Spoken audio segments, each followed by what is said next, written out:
Salut tout le monde. Alors, c'est parti pour la vidéo numéro 3. On avait terminé notre session ensemble sur le fameux module de création de ciblage. Vous rappeliez cette possibilité d'exploiter l'entièreté de votre modèle de données de manière très simple. Et on avait créé ici un ciblage qui reprenait des données de profil, mais également de scénarisation. Et on aurait pu même, le cas échéant, rajouter des choses comme des visites web où on aurait pu dire à visiter des pages bien spécifiques. L'objectif ici, c'est de leverager le module de scénarisation. La scénarisation va vous permettre d'automatiser des choses que vous voulez automatiser. Ce que j'entends par là, c'est typiquement le premier élément qu'on pourrait faire ensemble, c'est ce qu'on appelle un fameux welcome programme. Donc un welcome, vous allez sélectionner une base de données et à partir de là, je vous fais découvrir le module. Admettons que pour tout nouveau consommateur créé dans votre base de données, donc j'ai pris le module de départ qui est création de nouveaux profils, vous souhaitez envoyer un petit courriel en lui disant « Merci Jonathan de t'être inscrit à ma newsletter » ou « Merci d'avoir fait un premier achat ». On va pouvoir évidemment ici rentrer un certain nombre de critères. On pourrait faire une séparation entre les hommes et les femmes par exemple. Ou tout simplement, si j'avais directement des informations de type segmentation, leverager ça aussi. Ici, en l'occurrence, je vais faire un exemple très simple. Pour tout nouveau contact, envoie-moi l'email de bienvenue. Et du coup, je sélectionne le fameux welcome. Si je cliquais activer, ce module va du coup me permettre à chaque nouveau client d'envoyer un email. Évidemment, chez Actito, on veut aller un peu plus loin et surtout vous permettre de maximiser l'interaction avec vos consommateurs. Du coup, je vous invite à prendre un élément de type attente et on pourrait très bien dire que pour toutes les personnes qui ont été contactées par ce fameux email de welcome, vous souhaitez réagir s'il n'y avait pas eu de clic sur ce courriel. Alors, on peut facilement déplacer les blocs et vous auriez du coup préparé un petit email supplémentaire sur les non-ouvreurs. On va évidemment pouvoir travailler sur la campagne. Donc là, on parlait bien du fameux welcome, pardon.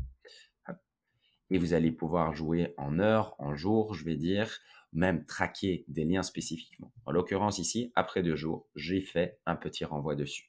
On pourrait très bien encore aller un cran plus loin. Alors, vous allez me dire, ouh, là, tu m'intéresses. Admettons que cet email-là est envoyé et qu'il n'y ait toujours pas d'ouverture encore 2 jours plus tard. Eh bien là, moi, j'ai envie de leverager mon fameux élément, par exemple, d'AB testing. Pardon.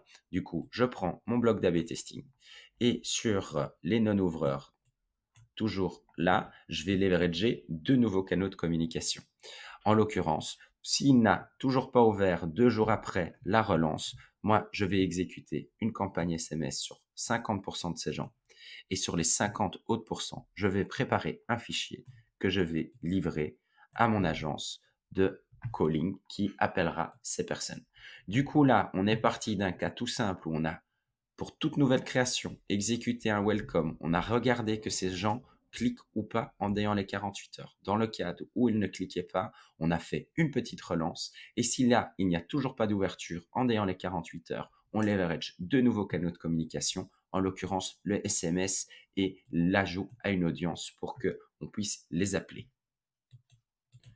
Donc là, je vous ai rapidement montré. Alors, si on fait un petit tour au niveau des différents opérateurs, comme on dit, s'abonne, une date d'anniversaire. Alors, ne pensez pas qu'à la date d'anniversaire, client depuis 1 an, n'a pas acheté depuis 3 mois. Tout ça sont des éléments que vous allez pouvoir de nouveau activer. Chaque fois que vous avez une donnée, pensez à l'activer. Les interactions par API Call, le fameux module de ciblage qu'on avait vu ensemble, où là, on peut aller récupérer ce qu'on a fait ensemble. Vous vous rappeliez, on avait créé un petit exemple de vidéo. Vous allez du coup pouvoir utiliser ce fameux module de ciblage ici et construire un parcours que vous souhaitez mettre face à vos clients et vos consommateurs. On a également les modules de goal, à visiter une page, le nouveau profil on l'a fait, à ouvrir un email, à participer à une enquête et rentrer dans un segment. Autant d'éléments de départ à disposition. Du coup, j'ai vraiment envie de vous dire, c'est un super outil de testing et d'automatisation. Les notions de filtre, on pourra encore approfondir. Là, je vous ai montré de l'A/B testing, mais on aurait pu utiliser également de la segmentation ou le même module de ciblage ici pour créer des règles de plus en plus fines et du coup pouvoir aller vraiment sur ce right content, right person, right message, right channel. Donc le bon contenu à la bonne personne à travers le bon canal au bon moment. Les notions de pression commerciale, vous l'avez compris, et les notions d'action de nouveau pour pouvoir activer tous les canaux à votre disposition, allant de l'email au SMS, à la push, à la custom audience, au call center. Tout est prêt pour vous. Voilà, ça c'était du coup pour cette petite vidéo très rapide. N'hésitez pas à nous interroger si vous avez des questions, s'il y avait plus que vous voudriez découvrir. Et avec Brian, on approfondira encore ça aussi. Merci et on se voit pour la dernière vidéo.